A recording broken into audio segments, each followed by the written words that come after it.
wait for that to kick in.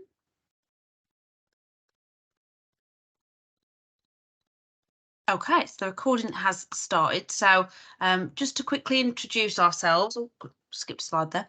I'm Amy. Hello, I work for Groundwork Greater Manchester and I project manage our team of Green Spaces Fund advisors. So Katie, do you want to introduce yourself?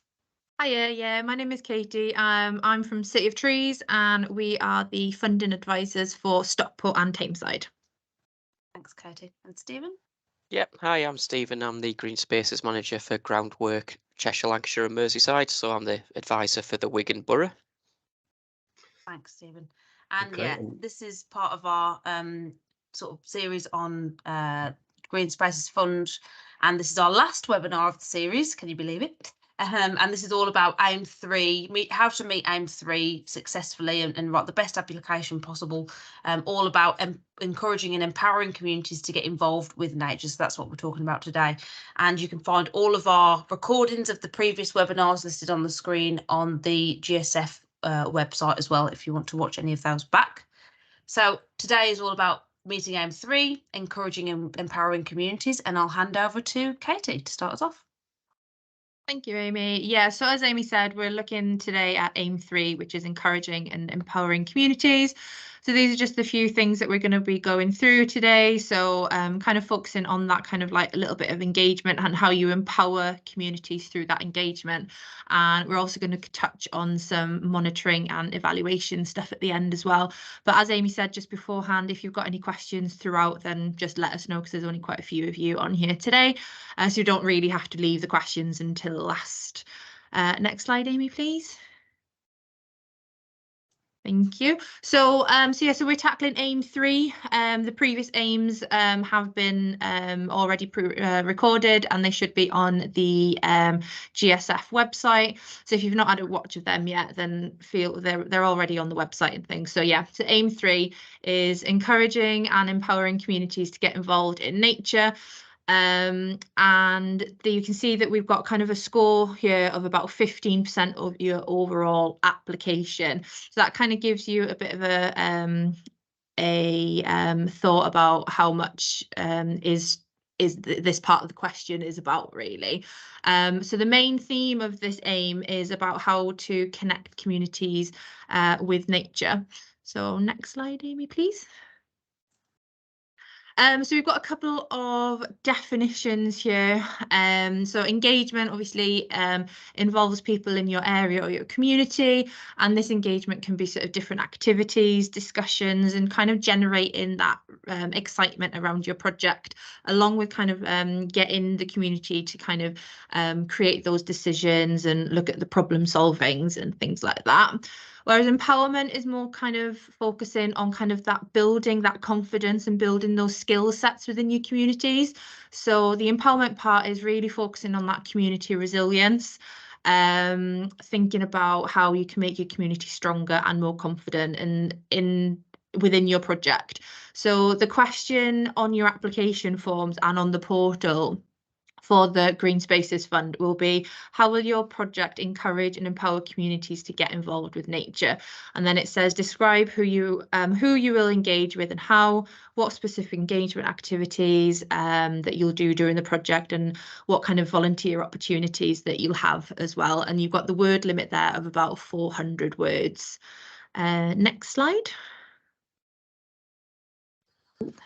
Okay, I'll just take over for a few minutes now from Katie. So I'm going to talk about engagement now. The question is about engagement and empowerment. When you look at the scoring for that question, it says it's 15%. And the wording of the question is about how you're going to engage the community, whether that's the wider community, the community that use your particular sites, the people you already work with the delivery of your project. So it's assuming, what activities you're going to do during that delivery phase of your project. But I think it's also worth considering engagement throughout the process, from the start to finish. So there's an engagement phase naturally in most projects as you're developing your idea right at the beginning, through the delivery phase, if you're successful and you get a grant, and afterwards when you sort of sustain your project afterwards. I think it's worth considering all three parts of that. There's only 400 words and one question to answer for this engagement aim, but in aim 1, you have the opportunity to describe why your community needs the project, why they're in need, how they'd benefit from the project. And this is an opportunity to describe some of your engagement activities right at the beginning when you were planning your project, how you found out there was that need. So I think it's worth sort of thinking of this as a timeline that continues from project development through delivery, through sustainability, and then on into developing the next project. So we're talking about engaging, and it's about getting people involved, getting people active, how they can join in with your project at various stages. So at that planning phase, it's identifying beneficiaries of the project, who's going to benefit from the work you're going to deliver, and getting them involved in that planning stage. So we're looking at things like consultation, that could be face to face. There's a few things listed in the bullet points there. It could be face to face through fun days and activity days where people are filling in surveys and questionnaires, attending drop-in sessions, things like that. You could be putting on little activities and events, almost like tasters of what your organisation delivers or what you're thinking about delivering as a bit of a trial, to get people's views and ideas that way. See who's interested in joining in. See if you might need to do something different to engage different people that wouldn't normally engage with your services and join in with what you do. Because you might find that, there's the usual suspects that join in with your activities as an organisation, but there might be a wider group within your community that don't normally engage, and you're trying to design your project to encourage them to come and visit your green space and take part in what you're doing.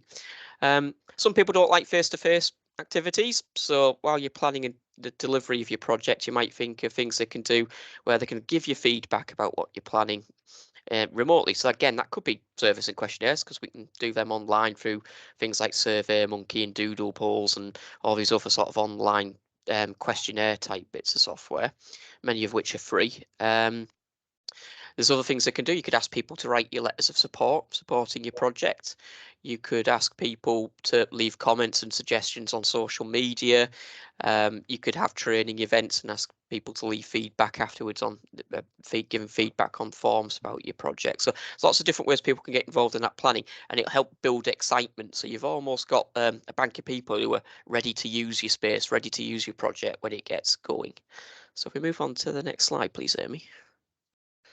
And then when you get to that phase where you've got a grant and you're delivering your project, and the question is really important for them 15% of the marks is you're delivering an improvement to a green space. You're going to make it better. You're going to improve the environment, improve it for biodiversity, improve it for nature. It's meeting a community need because there might not be a quality green space next door. But how do you know that people are going to use it afterwards or while it's being made? So think about how people can help with that delivery of your project. Now, some of it might be hands-on, getting involved in volunteering. So it might be people that come along and they're involved in gardening sessions or conservation sessions, planting a tree, doing some making of bird boxes, bat boxes, that kind of thing. But people can volunteer in other ways. I work on projects where some of our volunteers do the tea and coffee and provide the refreshments for the other volunteers if they don't want to get their hands dirty. People might volunteer in your organisation to help with the administration of a project, like be able to give the time to help you do a report or do a presentation or give a history talk to a local group, something like that. You might want to engage people with actually the decision-making process as well. So you might have a project team or a steering group that people can join in with. Now that might be a regular commitment. It might be you're asking somebody to join that group on a regular basis and they've got more of an empowerment thing going on, which Kate will discuss later on. Or it could just be a one-off where you, as part of your steering group, you're having a consultation activity and you're asking for feedback from people as the project gets delivered. Other ways of engaging people, you might have an activity plan or an events calendar. So you might think as part of the Green Spaces Fund, you're going to ask for a bit of money to help put on a series of events throughout the year. So maybe one a month, one a fortnight, wherever's appropriate. You might theme them around particular holidays, Christmas, Halloween, Easter, wherever. Obviously, school holidays are popular times to do activities. There's more people available when children are not at school or in college. You could also think about training opportunities as well. Is there things you can do on your site where it gives an opportunity for people to learn things, and that might encourage them to take part and engage with what you're doing. And there might be things like, as I said before, public talks. You're giving feedback about what you've done to deliver your project. You go and you're telling other groups. You may be going to the Women's Institute or a local community centre and giving a talk to a group that meets there. Again, all about explaining what your project's about, who you are, where your space is, inviting them to come and visit and things like that. So again, I think it's all about getting people using the space. You're going to spend a fair chunk of money and a fair chunk of effort of your time, your organisation, volunteers' times creating these spaces, and you don't want it to be a white elephant. You want to have a plan about how people are going to use it and get involved in the future, and that helps with your sustainability after the project, because you might then build up a team of people who can help look after it in the future through, again, things like project teams, steering groups, volunteering programs and the like. So again, that's what we're thinking about there. That's the kind of stuff we're after. Fab, thank you. But I think Stephen's already sort of like added a lot of things to this. So obviously, in terms of empowerment, like thinking back of the definition that we had at the beginning, which is kind of creating that strong kind of community resilience, building that confidence kind of from within. And again, as Stephen said, it all really depends on the size and the scale of your project. So if you're a small project who's only sort of looking at maybe £2,000 or something like that, we're not kind of expecting you to go kind of above and beyond in terms of that empowerment and getting lots and lots of different groups involved. So it's very much kind of on your own scale, and that's what kind of the funding advisors that will be around will be able to help you with that kind of figuring out that kind of scale of your project. But if you are looking at kind of like a maximum pot of money, which is the 40,000, then there probably will be that kind of added expectation to empower a lot more kind of different communities, getting a lot more volunteers in, and doing sort of a lot more of those engagement activities that help with the empowerment. Again, as I said, you might be a brand new group that's only just been constituted purely to apply for this Green Spaces Fund. So again, you know, that empowerment could also be kind of like an internal empowerment. It might not necessarily mean that you have to grab people from different corners of the community. You can have your own sort of small kind of empowerment asset in your group or things like that, like be internal to your group. Instead, especially if you're a brand new group or kind of like a small group of residents or something. So on this slide, there's sort of a few different sort of opportunities that can look at empowerment. So you can think of things like how can communities like help to make decisions about your project, things that they might learn from what your project is doing. So for example, if you're planting trees, then obviously they'll be learning how to plant those trees and maybe learning some different species. Whether it's vegetable growing and sort of like a community allotment, it could be how to sow the seeds, when to harvest them, etc. And then you're looking at kind of like how these groups can make decisions and influence the decisions that you are making as part of the project. So for example, one community group that you might be working with really want to learn more about birds. So you could look at maybe doing a bird box building session or anything like that. So really try and get these activities to really focus on what your community wants. And I think with AIM 1 is already kind of that community driven. So it kind of really kind of pins down exactly what AIM 3 is about, kind of like looking at what these communities really want and how you're going to go around to do that, because that's the only way you're really going to get them to be empowered in their green space, is if you are kind of giving them what they've fed back to you and what they'd love to see as part of their kind of green space. And, you know, all of this can be done through kind of like upskilling, engagement, your volunteering work and things like that. And I think Stephen's already mentioned it about all of this kind of empowerment work can then move on to being able to help your group and the project and other groups in the future kind of have that sustainability in your project. And the more volunteers you get in, the longer lasting that your project and your green space can help with the sort of overall environment of your community. Then I think we're on to the next slide, Amy, please. And then, yeah, so we're just going to briefly kind of touch on sort of the monitoring and evaluation side of things. So it's a lot of things. Sometimes people find it quite laborious to do because they think, oh, I have to write a report, or I have to get these big, huge sentences and things in. But sometimes it's much easier than that. And I think people get really bogged down about trying to get all these facts and figures and statistics and things.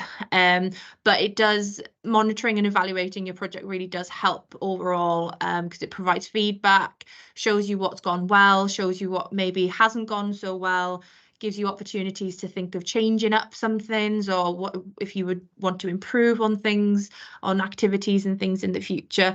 And if you do this from the get-go, it'll be a lot easier for towards the end of the project when you're looking at doing a whole report or a presentation or anything like that. It will really help you to kind of get that evidence-based sort of picture to then, you know, hopefully in the future you'll move on and look at other funding bids, and then you can say, well, we did this before, this worked really well, so we'd love to try this out, and things like that.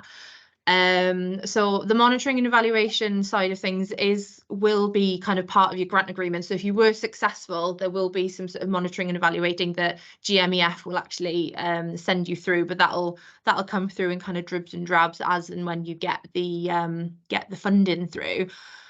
But I think the main focus is that despite the fact this is a green spaces fund and you're looking at improving your green space or creating new green space, I think we've established from the webinars that have already come down that it is really sort of about that community element, really sort of community driven, really about getting the communities involved, volunteering and whatnot.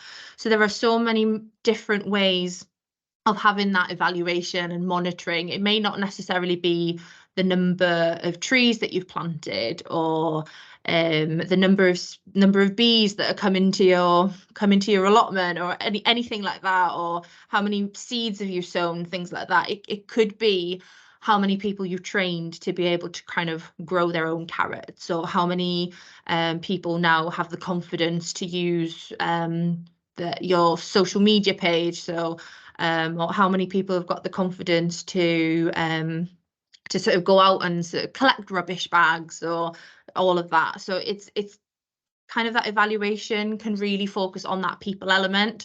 And when you're kind of capturing those stories and capturing those case studies on people, you can look at how many people have come to your group sessions and how many people have volunteered, how many hours that people have been volunteering, and things like that. So there's so many creative ways. That's not just writing down on a report. As I said, there's pictures that you can take, there's case studies, there's quotes. Try and get as many quotes as you can from your volunteers to really capture that kind of story, that how your project is helping the environment, how your project is helping their well-being, etc. So all of these kind of things with your monitoring, and start them from the beginning as well, because you don't want to be coming towards your 12-month period and you're thinking, oh my gosh, what did we do 12 months ago, sort of thing. So that's just kind of touching really, really lightly on that. But I think then we're towards the end. Am I right?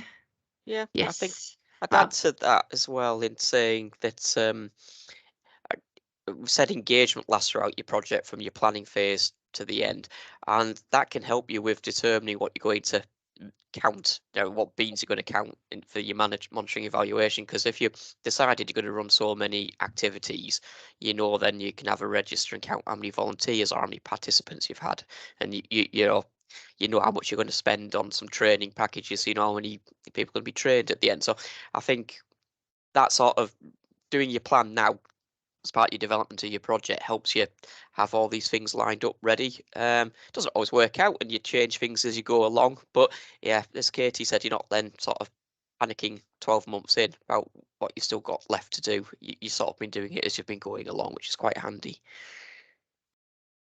Right. Thanks very much, Katie and Stephen. And yeah, even though it might be 15% of the weighting for the scoring of this question, it's still really important, as we've said, and as much detail that you can put in there about who you're going to work with, how you're going to work with them, and what they will get out of it, and the impacts in that 400 words will make a real difference. You know, it's a competitive fund, and as much information and examples that you can put in there as possible, obviously relevant to the size of your project and the scale, is really important, and your advisor can help guide you through that question as well. So I'm just going to stop the recording there.